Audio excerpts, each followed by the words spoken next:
I stand in front of the mirror in my chambers, studying my own reflection. Tomorrow I will propose, not because I have been overcome by a sudden romantic impulse. Such weaknesses are not for me. No, this decision is coldly calculated, like everything else in my life. You are the only one who does not try to flatter me, the only one who asks the right questions, and more importantly, the only one who is capable of understanding the answers. Marriage. What a banal word for what I'm planning. Union is a more appropriate term. The merging of two ambitions into one invincible force. But even now, as I plan this, I feel something strange. Not doubt. I don't allow myself to doubt. More like anticipation. And that worries me more than I'm willing to admit. I have found the perfect location, an abandoned chapel in the Scottish Highlands, built in the 13th century. The guest list is short: Avery, Lestrange, Malfoy, those who understand the importance of the moment, those who will witness the birth of a new order, and Slughorn, of course. The old fool thinks it's just the wedding of his former student. I woke up before dawn. Not because I'm nervous. Lords don't get nervous before their coronations. And that's exactly what's happening today, even if the world doesn't understand it yet. I stand at the window, watching the first rays of sunlight break through the fog. In a few hours, I will be married. In a few hours, I will have a partner in my plans. Someone who will share not only my bed, but also my ambitions. Does that scare me? Number it intrigues me. In my entire life, I have never met anyone who could keep up with me, who would not fall behind when the path became dark, who would not turn away when the price became too high. But you are different. You see the real me and you do not run away. Now you will be mine forever. The guest list is short: Avery, Lestrange, Malfoy, those who understand the importance of the moment, those who will witness the birth of a new order, and Slughorn, of course.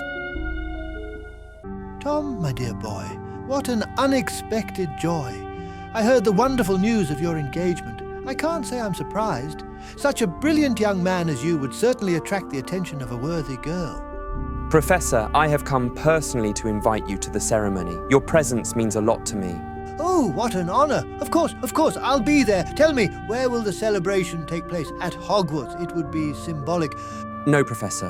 In a more intimate setting. A small chapel, a family tradition of the bride. And tell me, dear boy, how is work going? I heard you got a job at Gorbin and Burke's. An excellent start for a young wizard of your abilities, although, to be honest, I always thought you would go to the ministry. Everything comes in its own time, Professor. Right now, I'm studying various aspects of the wizarding world. Of course. Ambition has always been your distinguishing feature. And does your fiancée share your interests? She understands the importance of knowledge, Professor, and the power of knowledge. The power of knowledge! Oh, how poetic! Was she in Slytherin too? Yes, although we met after Hogwarts. Excellent. I've always said that Slytherins find each other, haven't I? You have a bright future ahead of you, my dear boy.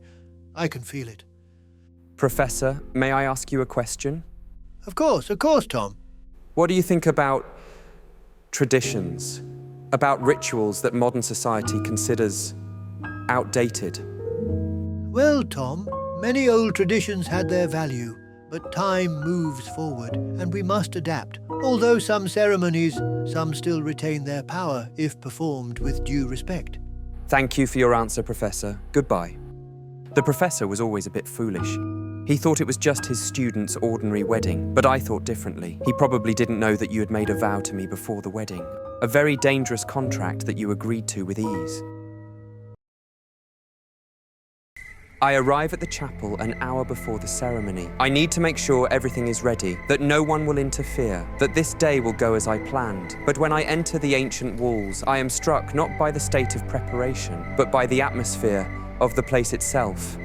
The magic here is ancient, wild. It responds to my power, as if acknowledging what is happening. The guests begin to arrive.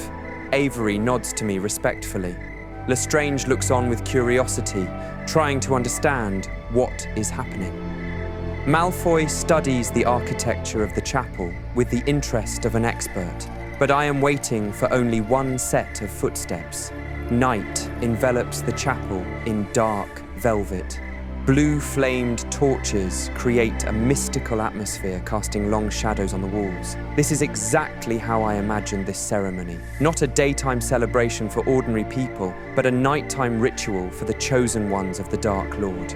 I waited impatiently for you to come out to the guests. Our eyes meet across the chapel, and at that moment I feel something I did not expect. Not relief, I had no doubt you would come.